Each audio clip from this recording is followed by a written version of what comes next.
के विजेता, मोक्ष मार्ग के प्रतिपादक चरण तीर्थंकर श्रमण भगवान महावीर स्वामी के चरणों में कोटि कोटि वंदन करते हुए, एक भवावतारी, चर्चा चक्रवर्ती, भीष्म प्रतिज्ञाधारी, अखंड बाल ब्रह्मचारी, आचार्य सम्राट पूज्य श्री जयमल जी महाराज साहब के चरणों में कोटि कोटि वंदन करते हुए, उन्हीं के 11वें पट्टीधर आचार्य सम्राट पूज्य श्री शिवचंद्र जी महाराज साहब के चरणों में कोटि कोटि वंदन। जय गच्छाधिपति, व्याख्यान वाचस्पति, उग्र विहारी, वचन सिद्ध साधक, 12वें पट्टीधर आचार्य प्रवश्री पाल चंद्र जी महाराज साहब, मेरे नंदास्ता के आयाम मम जीवन उद्धारक परम पूज्य गुरुदेव डॉक्टर श्री पदम चंद्र जी महाराज साहब के चरणों में कोटि कोटि वंदन करते हुए सभी गुरु भगवंतों के चरणों में वंदन करते। गुरुदेव श्री की आज्ञा से आत्मबंधुओं, अनंत अनंत ज्ञानी, सर्वज्ञ सर्वदर्शी तीर्थंकर प्रभु महावीर स्वामी, जिन्होंने संसार के भव्य प्राणियों को जिनवाणी के माध्यम से शब्द प्रदान कर दिए। ज्ञानी जन कहते हैं कि शब्दों में बड़ा मैजिक होता है। शब्द के अंदर वो ताकत है कि किसी को सांत्वना दे सकते हैं। अगर कोई व्यक्ति उदास है, दुखी है और आपके अगर सांत्वना भरे शब्द सुन लिया तो उसे थोड़ी देर के लिए शांति का अनुभव हो सकता है। शब्द के अंदर वो ताकत है कि अगर कटु वचन है, अगर नेगेटिव है तो सामने वाले को तीर के समान चुभन भी पैदा कर सकता है। शब्द के अंदर मैजिक है और वही मैजिक प्रभु महावीर स्वामी ने हम सबके सामने रखा। दो शब्द होते हैं, राग और रंग। शब्द बहुत छोटा है, एक शब्द है राग और दूसरा शब्द है रंग, जिसमें सिर्फ एक मात्रा का अंतर है। एक में खड़ी पाई लाइन है और एक में ऊपर बिंदी है, बस इतना सा ही अंतर है। लेकिन दोनों के बीच में जमीन और आसमान जितना फर्क है। किसको रंग पसंद नहीं? थोड़ा सा हाथ खड़ा कर दीजिए, किसको रंग पसंद नहीं? सबको पसंद है। एक टाइम था जब ब्लैक एंड व्हाइट मूवीज होती थी, लेकिन जैसे ही कलर का आविष्कार हुआ और कलर के बारे में टेक्नोलॉजी आगे बढ़ी, तो आप जो मूवीज वगैरह देखते हैं, जो चित्र वगैरह देखते हैं, वो सब क्या हो गए? ब्लैक एंड व्हाइट से कलर हो गए। और जो फोटोज आप लेते थे, पहले ब्लैक एंड व्हाइट फोटोज होते थे और अब रंग है। और अब तो टेक्नोलॉजी इतनी आगे बढ़ चुकी है कि उन रंगों के अंदर और भी ज्यादा चार चांद लग रहे हैं। हर एक व्यक्ति को रंग पसंद है। और दूसरी तरफ अगर वो ही रंग फीका पड़ जाए, आपने कोई ऐसा फैब्रिक लिया है जिसके ऊपर रंग लगाया गया है, डाई किया गया है, लेकिन वॉशेबल नहीं है, ड्राई वॉश है, लेकिन गलती से अगर आपने वॉश कर दिया, गलती से अगर धो दिया और फिर वो रंग उतर जाता है, या मान लो कि उस वस्त्र के ऊपर जो रंग लगे हुए हैं, धूप के कारण से रंग फीका पड़ गया है, वो रंग बेरंग हो गया है। बेरंग हुए वस्त्र आपको पसंद आएंगे? नहीं आते हैं। फिर जब कलर फीका पड़ जाता है, उसके बाद कोई ओकेशन हो, कोई फंक्शन हो, ऐसे बेरंग वस्त्र आप नहीं पहनते। जिस रंग के अंदर वो चमक नहीं, ऐसे बिना चमक वाले वस्त्र आप अमूमन नहीं पहनते। ऐसे रंग जिसमें चमक नहीं और ऐसे रंग जिसके अंदर इतना तड़ंग भड़ंग नहीं है, ऐसे वस्त्र कभी कोई ऐसा शोक हो, कोई नेगेटिविटी हो, कोई वियोग हो गया हो, ऐसे समय में आप क्या करते हो? डार्क कलर्स पहनते हैं, फीके कलर्स पहनते हैं, जिसके साथ आपका कोई आसक्ति भाव जुड़ता नहीं। वो रंग आपको दर्शाता है कि आपका मेंटल स्टेट कैसा है, मन की दशाएं कैसी चल रही है, वातावरण कैसा चल रहा है। आपका रंग आपके समक्ष दिखाई दे देता है।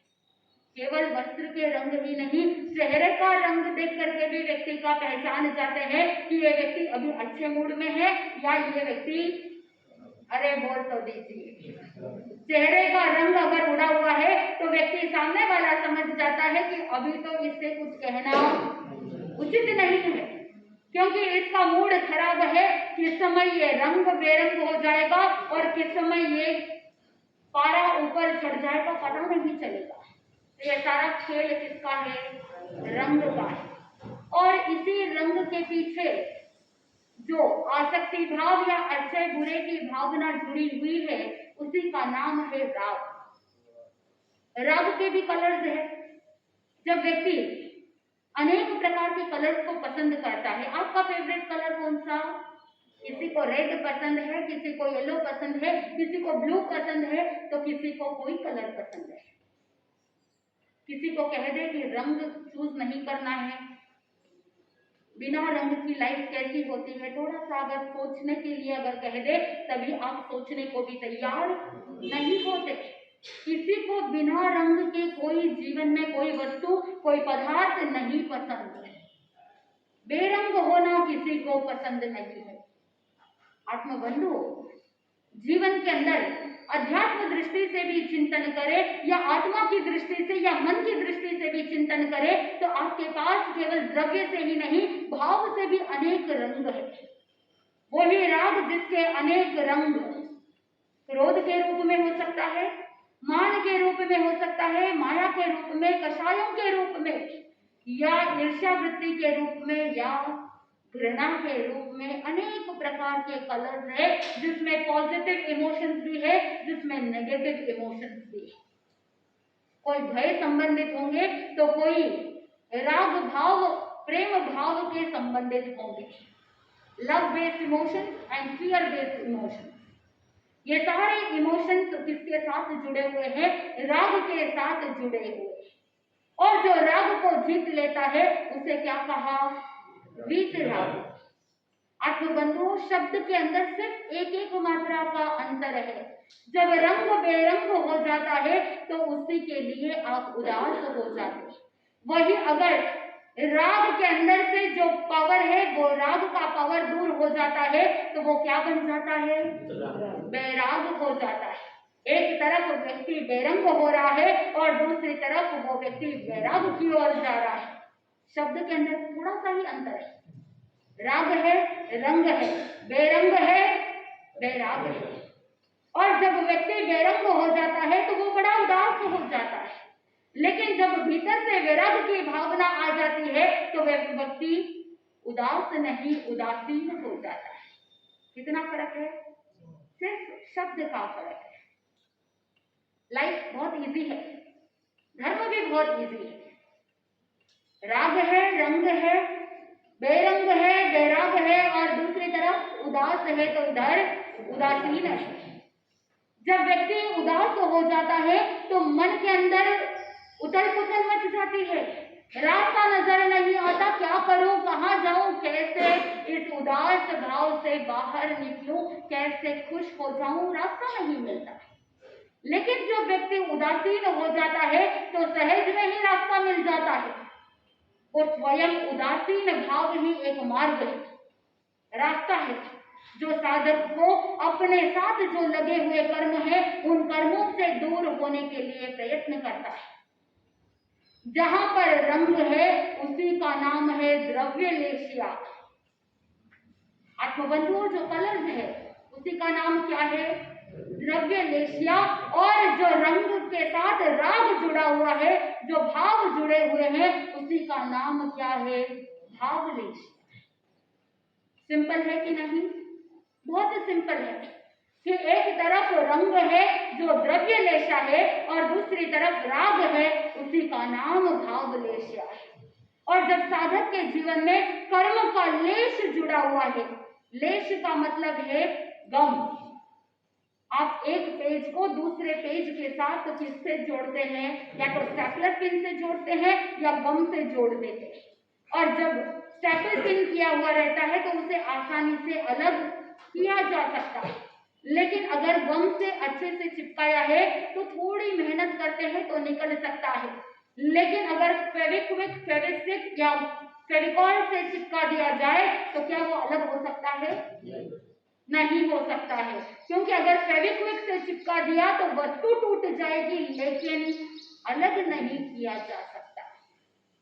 आत्मबंधु, जब कोई वस्तु टूट जाती है तो आपको बड़ा दुख होता है, लेकिन जो उदासीन भाव के साथ जीवन जीते हैं, जो वैराग्य के अंदर जीते हैं, उसके जीवन में अगर आत्मा से कर्म टूट जाए तो बड़ा आनंद का अनुभव करते हैं। टूटने में अंतर है। कांच का बर्तन टूटता है तो बुरा लगता है। आप कहोगे कि कांच के बर्तन टूट जाए तो उसे क्या माना, शुभ माना कि अशुभ माना? आप कह दोगे कांच के बर्तन टूट गए हैं, अशुभ हो गया, अपशकुन हो गया। वही अगर आत्मा से कर्म टूट करके अलग हो जाए तो उसे क्या मानेंगे, शुभ मानेंगे या अशुभ मानेंगे? शुभ मानेंगे, क्योंकि आत्मा कर्मों से क्या हो गई, अलग हो गई, हल्की हो गई। छूटने में अंतर है। अगर आप रेलवे स्टेशन पर खड़े हैं और आपके देखते ही देखते आपके सामने से अगर ट्रेन छूट जाए तो आपको आनंद आता है या दुख होता है?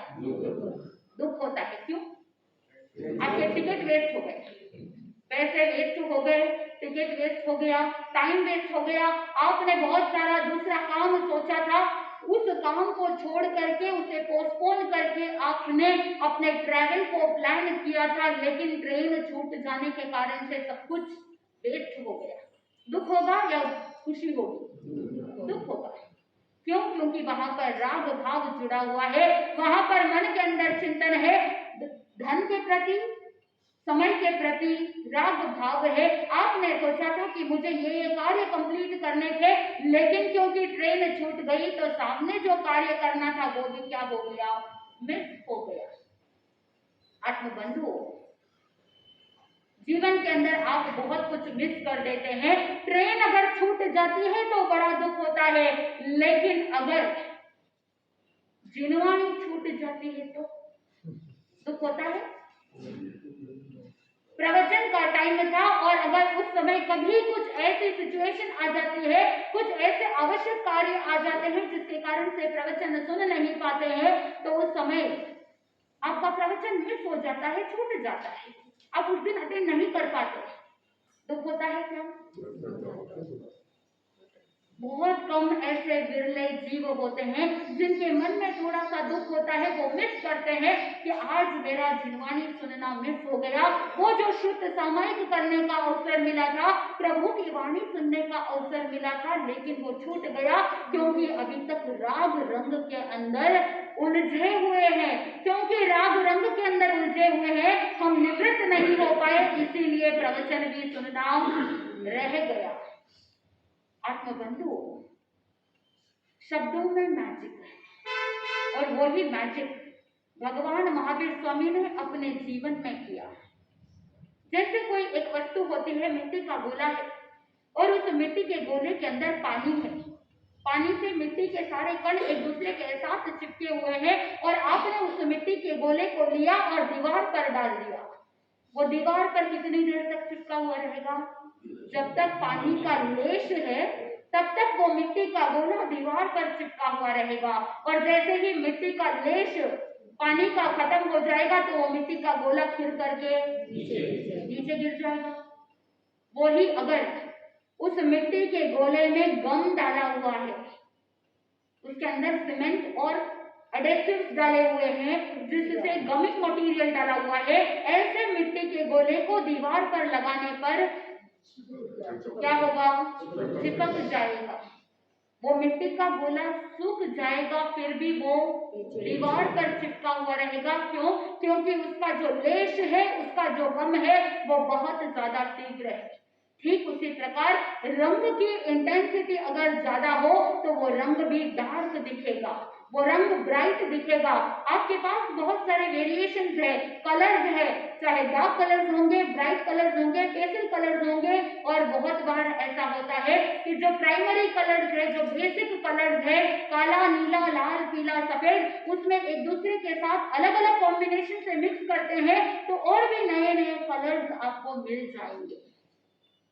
ठीक उसी प्रकार जिसके अंदर जितनी इंटेंसिटी होती है उतना लेश बढ़ जाता है।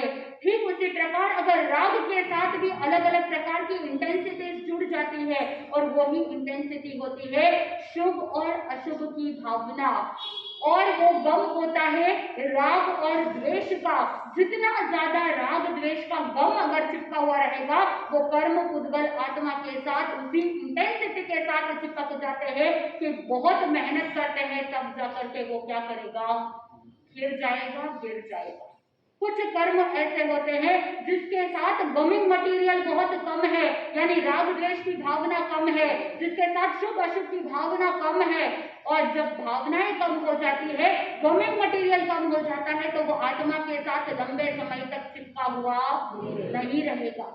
वही अगर आप बहुत ज्यादा पाप करके प्रसन्न हो रहे हैं, खुश हो रहे हैं, राग के अंदर डूबे हुए हैं, और राग ही द्वेष को जन्म देता है, तो जब विकार अधिक हो जाते हैं तो वहां पर वो चिपके हुए रहेंगे, इजीली सेपरेट नहीं हो पाते।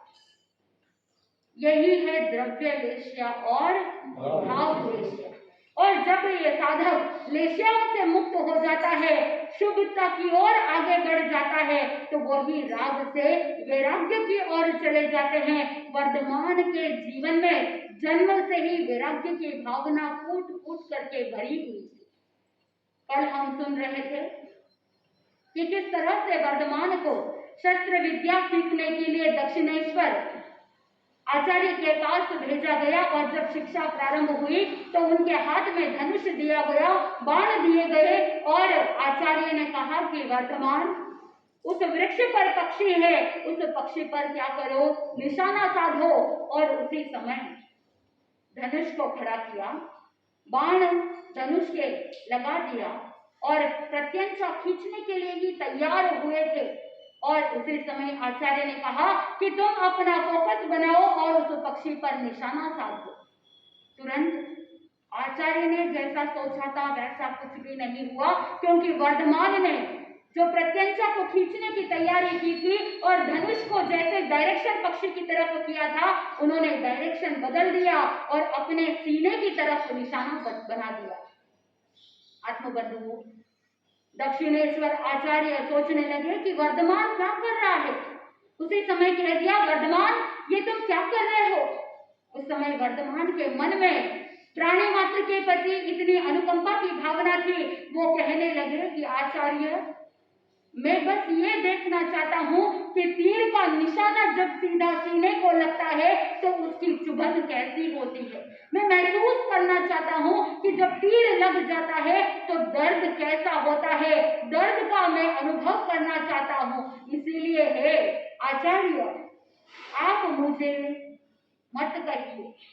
आचार्य ने कहा कि राजन, राजकुमार हो तुम, और आगे चल करके तुम्हें ही राज्य संभालना है, और राजा का ऐसा लक्षण नहीं होता। क्षत्रिय तो वो होता है जो राज परिवार के अंदर अपने जीवन के लिए ही नहीं, प्रजा के जीवन के लिए भी जीता है। जब तुम राजा बनोगे और राज्य की रक्षा करनी होगी, युद्ध भी करने पड़ेंगे, उस समय तुम क्या करोगे। शस्त्र विद्या सीखने के समय में जो हिंसा होती है वो हिंसा की श्रेणी में नहीं आता। इसीलिए हे वर्धमान, तुम अपने धनुष के बाण को क्या करो, पक्षी पर साधो। आत्मबंधु अनेक प्रकार से आचार्य ने वर्धमान को समझाने की कोशिश की, लेकिन वर्धमान तो अपनी बात पर अड़िग रहे।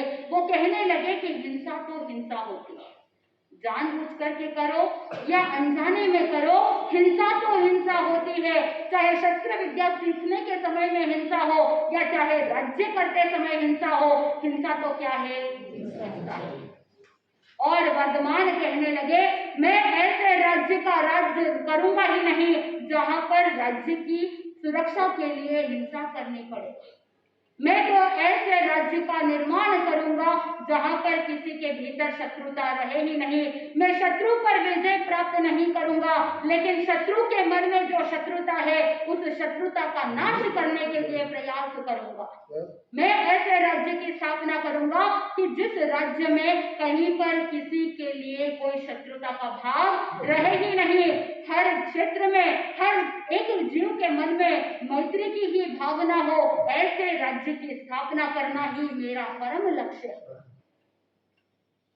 आत्मबंधुओं, जैसे ही ये बात सुनी आचार्य का मन परिवर्तित हो गया और वो दक्षिणेश्वर आचार्य कहने लगे कि आज दिन तक मैंने शस्त्र विद्या अनेकों को सिखाया है और मैंने अपने पूरे जीवन को इसके अंदर गला दिया।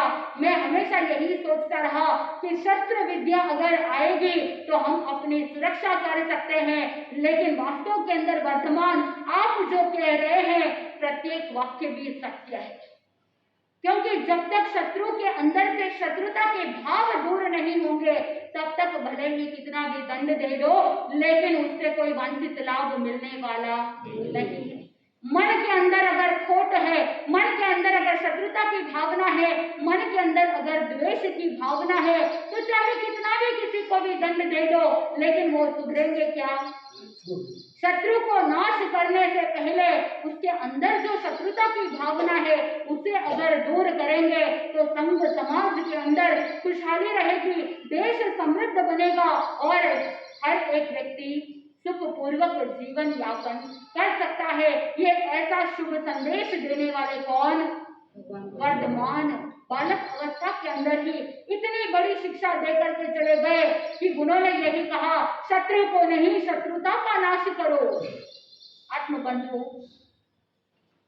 अगले ही दिन आचार्य वर्धमान को लेकर के राजमहल में आते हैं और जैसे ही महाराजा सिद्धार्थ देखते हैं ये क्या बात हो गई, मात्र एक दिन में दो ही सिचुएशन हो सकती है, या तो वर्धमान ने शस्त्र विद्या एक दिन में सीख ली या कुछ ऐसे उटपटांग कुछ हुआ होगा जिसके कारण से आचार्य नाराज होकर के वापस वर्धमान को लेकर आए। कुछ तो बात हुई है। महाराजा सिद्धार्थ ने आचार्य को पूछा क्या बात हो गई, अभी तो एक ही तो दिन हुआ है। उस समय आचार्य कहते हैं कल तक मैं वर्धमान का गुरु था लेकिन आज वर्धमान मेरे गुरु है, क्योंकि उन्होंने जो शिक्षा दी, उन्होंने जो बात बताई उससे मेरा हृदय परिवर्तित हो गया है। मैंने आजीवन के लिए शस्त्र विद्या का त्याग कर दिया है, मैंने आजीवन के लिए प्राणी हिंसा का त्याग कर दिया है।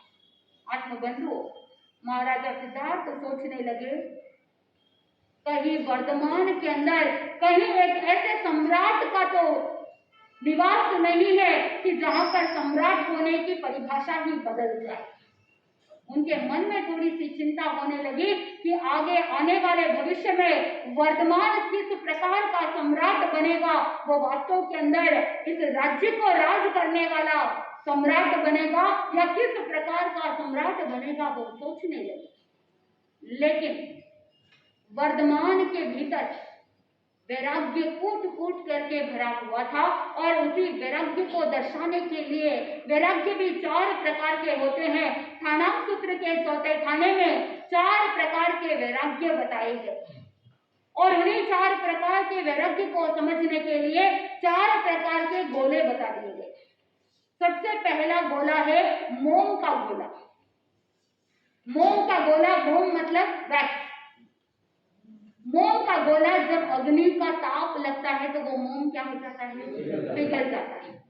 दूसरे प्रकार का गोला है लाख का गोला। लाख जो होता है, लाख की चूड़ियां वगैरह बनती है तो अग्नि का जब ताप लगता है तो वो थोड़ा थोड़ा पिघलना स्टार्ट होता है। आत्मबंधु, मोम का गोला जो है वो सिर्फ अग्नि के निकट रहने पर पिघल जाता है और अग्नि के ताप से, अग्नि के हीट से जो पिघलने वाला है वो सेकेंड कैटेगरी का गोला लाख का गोला है। और तीसरा गोला है लकड़ी का गोला। लकड़ी का गोला ऐसा होता है जो अग्नि के अंदर डाल देवे तो वो जल जाता है। और चौथे प्रकार का गोला है मिट्टी का गोला, और मिट्टी के गोले को अगर अग्नि में डाल दिया जाता है तो वो कहीं पर भी मिटता नहीं, वो अग्नि के अंदर और ज्यादा पक जाता है और स्ट्रॉन्ग हो जाता है। जब कोई कुंभकार मिट्टी का घड़ा बनाता है और मिट्टी का घड़ा बनाने के बाद वो कच्चा होता है और उसे पक्का करने के लिए किसमें डाल दिया जाता है? अग्नि में डाला जाता है और वही मिट्टी अग्नि के अंदर पकने के बाद और ज्यादा स्ट्रॉन्ग और सुदृढ़ बन जाता है। ये 4 प्रकार के गोले बता दिया गया, जिसके अंदर मोम का गोला सॉफ्ट है, मृदु है, उसके बाद नेक्स्ट वाला कठिन है, उसके बाद वाला जो है वो कठिनतर है, और सबसे लास्ट जो मिट्टी का गोला है वो कठिनतम है। यानी सॉफ्टनेस से बढ़ते बढ़ते वो और ज्यादा क्या हो जाते हैं, कठिनतम बन जाते हैं, उसकी इंटेंसिटी के अंदर फर्क पड़ जाता है। ठीक उसी प्रकार कुछ लोगों का वैराग्य ऐसा होता है कि जब मुनिराज उपदेश देते हैं तो मन में वैराग्य की भावना प्रकट होती है, लेकिन जैसे ही बाजार में गए, लोगों की बातें सुनी, और जैसे ही लोगों की बातें सुनते हैं, आया हुआ वैराग्य क्या हो जाता है, उतर जाता है, वैराग्य पिघल जाता है। वो पहली कैटेगरी का कौन सा वाला गोला, मोम के गोले के समान उनका वैराग्य होता है। दूसरे प्रकार के व्यक्ति ऐसे होते हैं जब वैराग्य की भावना जागृत होती है, लोगों की बातें सुनकर के तो वैराग्य खत्म नहीं होता, लेकिन जब परिवार वालों की बातें सुनते हैं और उस समय उनका वैराग्य पिघल जाता है। वो दूसरी कैटेगरी के वैराग्य के जैसा, गोले के जैसा कौन सा वाला है, नाक के गोले के जैसा है। तीसरे प्रकार के व्यक्ति ऐसे होते हैं जिनको वैराग्य तो प्राप्त होता है, लेकिन ना लोगों की बातें सुनकर के वैराग्य खत्म होता है, ना ही परिवार वालों की बातें सुनकर के मन पिघलता है, लेकिन स्त्री की जैसे ही बातें सुनते हैं, वो मनमोहक बातें सुन करके उनका वैराग्य उतर जाता है। वो तीसरी कैटेगरी के वैराग्य होता है लकड़ी के गोले के समान। और चौथे प्रकार के जीव होते हैं जो ना लोगों की बातों से, ना परिवार वालों की बातों से, ना ही किसी स्त्री या किसी भी निमित्त से वो हटने वाले नहीं, वो अपने वैराग्य भाव के अंदर डटे हुए रहते हैं। वो होते हैं मिट्टी के गोले के समान, जो जितना ज्यादा लोगों के बातें सुनते हैं, कितना ज्यादा लोग डिगाने का प्रयास करते हैं, जितना ज्यादा संघर्ष को झेलते हैं, वो उतने ही ज्यादा क्या हो जाते हैं, अपने वैराग्य में पक्के हो जाते हैं और ज्यादा सुदृढ़ बन जाते हैं। आत्मबंधुओं, प्रभु महावीर स्वामी का वैराग्य भी उस मिट्टी के गोले के समान था। आपका वैराग्य क्या कभी आपके मन में वैराग्य की भावना आती है? आती है। बीज अंदर मौजूद है, बस उसका सिंचन करने की आवश्यकता है। हर एक व्यक्ति के अंदर वैराग्य का बीज वपन हो चुका है, बस जरूरत है तो उसके सिंचन की। क्योंकि जब आप किसी का वियोग देखते हैं और शमशान तक जब उसकी बॉडी लेकर के जाते हैं, तब आपके मन में अनायास मुंह से निकल जाता है कि देखो संसार कितना आसार है, आज व्यक्ति था, अभी था और अभी नहीं है, कितना क्षण भंगुर है, विराग आ जाता है। और जैसे ही वहां से आते हैं और घर आकर के जैसे ही 2 लोटा पानी डालते हैं और वो विराग भी पानी के साथ बह जाता है, मचा गया विराग। क्योंकि आप बहुत ज्यादा उसके अंदर रहते हैं, इसीलिए आपने आसानी से कह दिया कि वैराग कैसा, बताना वैराग कैसा। लेकिन प्रभु महावीर स्वामी का वैराग्य तो पक्का था, वो किरमिची रंग का वैराग था कि वो किसी भी हालत में निकलने वाला नहीं। माता पिता ने बहुत प्रयास किया। इधर जैसे ही वर्धमान यौवन अवस्था को प्राप्त करते हैं, यौवन अवस्था प्राप्त करने के बाद एक बार ऐसे ही मित्रों के साथ बैठे थे, बैठे बैठे अपने मनोगत भाव कहने लगे। वर्धमान भगवान महावीर अपने मित्रों को कहते हैं कि देखो, मैं सिर्फ माता पिता के स्नेह के कारण से रुका हुआ हूँ, क्योंकि मैं उन्हें दुखी नहीं करना चाहता, और मेरी वैसे प्रतिज्ञा भी है कि जब तक माता पिता जीवित रहेंगे तब तक मैं दीक्षा ग्रहण नहीं करूंगा। इस प्रतिज्ञा के कारण से ही रुका हुआ हूँ, अन्यथा मेरे मन में कोई इंटरेस्ट संसार में रहने की नहीं है। ऐसी बात जैसे ही कर ही रहे थे और उसी क्षण माता त्रिशला अंदर आती है, और माता त्रिशला के आने का कारण जब वर्धमान पूछते हैं, उस समय वो माता त्रिशला कहती है, आज मैं तुमसे एक विनती करने आई। वो कहती है, माता कि तुम्हारा जो ये एकाकी भाव है, तुम जैसे एकांत रहने लगे हो, वो हमारी चिंता का कारण बन गया है। तुम किसी से मिलते जुलते नहीं, तुम कहीं पर कोई राज्य के कार्य में इंटरेस्ट लेते नहीं, और इसीलिए हम तुम्हारे माता पिता होने के नाते थोड़े से दुखी हो गए हैं। महावीर ने सोचा कि आखिर मेरे माता पिता दुखी क्यों है। उस समय वो माता तृष्णा कहती है, हम चाहते हैं कि तुम विवाह करो। उस समय वो भगवान महावीर स्वामी कहते हैं कि नहीं नहीं, मेरे मन में तो ये भाव नहीं है, मैं तो संसार से उदासीन हूँ, मुझे तो विवाह के बंधन में नहीं बंधना है, मुझे इस संसार में रचा पचा नहीं रहना है। इसलिए हे माता, आप तो जानते हैं मेरे मन में इन सभी के लिए कोई रुचि नहीं है। उस समय वो माता तृष्णा कहती है कि मुझे पता है तुम जन्म से ही स्वाभाविक रूप से तुम्हारे मन में संसार के प्रति उदासीन भाव है, लेकिन हम तुम्हारे माता पिता है और हमारा स्नेह भाव है और हमारी चिंता को दूर करना तुम्हारा कर्तव्य है। उस समय वर्धमान कुछ कह नहीं पाए और कहते हैं ना कि मौनम स्वीकृति लक्षण। पाप के कार्य में जो मौन होते हैं वो क्या कहलाते हैं? मुनि। पाप के कार्य में जो मौन रहे वो मुनि।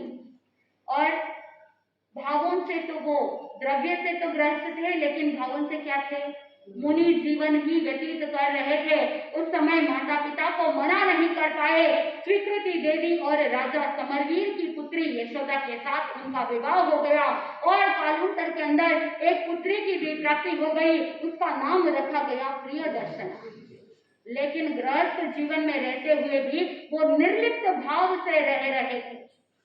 और जब 28 वर्ष की उम्र हुई, माता पिता का वियोग हो गया और वो माता त्रिशला और राजा सिद्धार्थ भगवान पार्श्वनाथ के श्रमणोपासक थे। 12 व्रतों का आराधना करने वाले ऐसे श्रमणोपासक कालांतर के अंदर अनशन व्युत्सर्ग करते हुए अच्युत देवलोक के अंदर देव बने।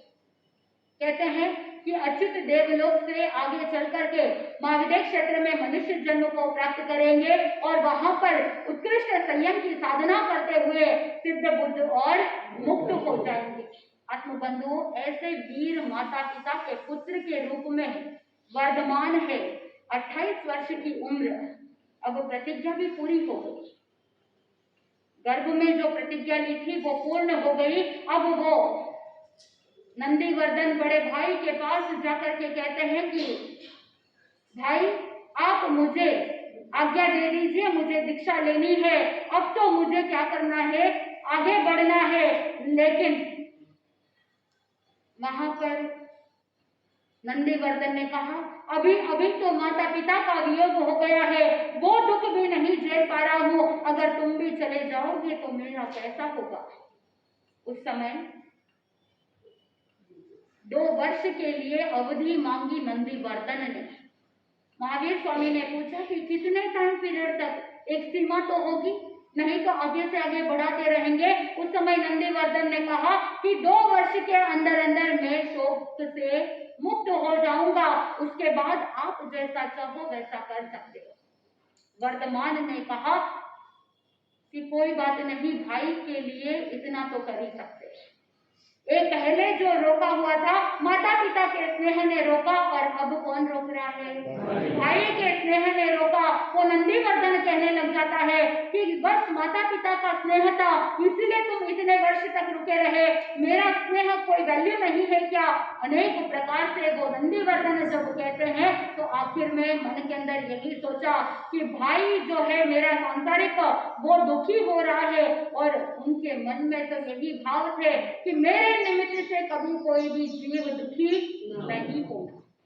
स्वीकृति दे दी, अपने अवधि ज्ञान के माध्यम से उपयोग लगाया और उसी उपयोग के कारण से पता लगाया कि अभी भोगावधि कर्म बाकी है। लेकिन वर्धमान ने कंडीशन रख दी कि 2 वर्ष के लिए मैं रहूंगा, लेकिन भोजन आदि जो क्रियाएं होगी वो मैं अपने हिसाब से करूंगा। नंदीवर्धन ने अनुमति दे दी, सारे स्वजन परिजन ने भी अनुमति दी। इधर सचित जल का त्याग कर दिया। मन के अंदर यही चिंतन कि भोजन करूंगा तो प्रातः आहार करूंगा, रात्रि भोजन का त्याग करूंगा, और हाथ पैर की जो प्रक्षालन करना है उसके लिए भी अचित जल का प्रयोग करते, ब्रह्मचर्य का संपूर्ण रूप से पालन करते, क्रोध आदि कषायों का त्याग करते हुए हमेशा ध्यान के अंदर तल्लीन रहते और भूमि पर शयन करते, हमेशा कायोत्सर्ग के अंदर ध्यान साधना में तल्लीन, यानी 2 वर्ष तक गृहस्थ जीवन में रहते हुए भी अणगार के समान, मुनि के समान जीवन को व्यतीत कर रहे थे। ऐसे जीवन व्यतीत करते करते 1 वर्ष पूरा हो गया, अब मात्र 1 वर्ष बचा है। भगवान ने अपने अवधि ज्ञान के माध्यम से उपयोग लगाया और उपयोग लगा करके चिंतन किया, अभी 1 वर्ष के बाद मैं क्या करूंगा, मुझे दीक्षा लेनी है। तो उन्होंने 1 वर्ष तक वर्षिदान दिया। वर्षिदान क्यों देते हैं, दान की श्रेणी वहां से कैसे प्रारंभ की गई और दान दिया तो किन किन को दिया, कितना दिया, कैसे दिया, क्या उन्होंने अपने राजमहल के अंदर जो राजकोष था उसके अंदर से दान किया या किस प्रकार से कुबेर देव ने जो संपत्ति प्रदान की थी उससे दान दिया, दान की प्रथा क्यों प्रारंभ की गई, दान का औचित्य क्या है और दान देते हैं तो कैसे देते हैं, और दान देने के बाद मात्र 1 वर्ष तक दान दिया और प्रतिदिन 1 करोड़ 8 लाख 1 करोड़ 8 लाख स्वर्ण मुद्राओं का दान देने वाले, और वो इतना सारा धन वैभव संपत्ति का दान देने वाले, ऐसे वर्षिदान देने वाले तीर्थंकर भगवान, किस तरह से उनकी अभिनिष्क्रमण यात्रा होती है, किस तरह से धर्म की प्रभावना होती है, और दीक्षा अंगीकार करना, दीक्षा अंगीकार करवाना और दीक्षा लेने वालों का अनुमोदन करना, दीक्षा को श्रेष्ठ क्यों माना गया है, दीक्षा का औचित्य क्या है, दीक्षा किसे कहते हैं, पहले शिक्षा और उसके बाद दीक्षा, या शिक्षा के साथ दीक्षा, या दीक्षा के बाद शिक्षा, इसके बारे में भी हम चिंतन करेंगे कि उस जमाने के अंदर कैसे संयम अंगीकार करते थे।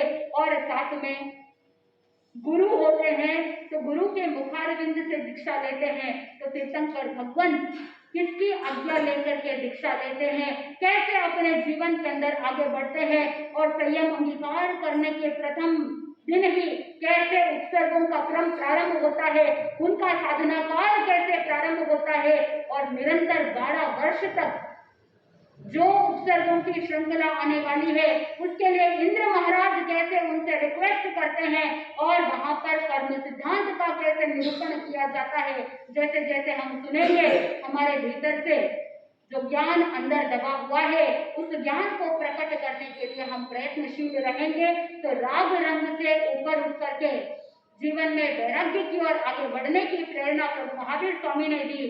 तो थोड़ा थोड़ा आप भी क्या करो, राग से मुक्त होने का प्रयास करो, कि बहुत ज्यादा राग है तो उसे थोड़ा कम करने का प्रयास करो, इतना है तो इतना करो, इतना है तो और ज्यादा मंद करते हुए वो मिट्टी के गोले के समान अगर वैराग्य की भावना रखेंगे और अपने वैराग्य भाव में सुदृढ़ रहेंगे तो इस भाव आनंद की प्राप्ति होगी। आनंद घड़ी के अंदर भी बहुत समय हो रहा है। इसी मंगल भावना के साथ बोले श्री जैन धर्म की जय।